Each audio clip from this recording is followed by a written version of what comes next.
ఓం శ్రీకృష్ణాయ పరమాత్మనే నమః. శ్రీమద్భగవద్గీత అథ ప్రథమోऽధ్యాయః. అర్జున విషాదయోగః. ధృతరాష్ట్ర ఉవాచ ధర్మక్షేత్రే కురుక్షేత్రే సమవేతాయుయుస్తవః మామకాః పాండవాశ్చైవ కిమకుర్వత సంజయ.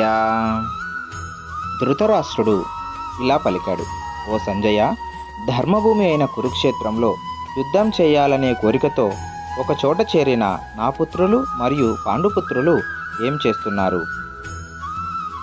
విశేషణం: పుట్టుకతోనే అంధుడైన ధృతరాష్ట్రుడు తన పుత్ర వ్యామోహంతో పాండవులకు కురుక్షేత్రం ఫర్ముక్షేత్రం కాబట్టి అక్కడ జరిగే యుద్ధం ధర్మానికే విజయాన్ని ఇస్తుందని, తన పుత్రులు ఓడిపోతారని ఆందోళనతో ఈ ప్రశ్న అడిగాడు.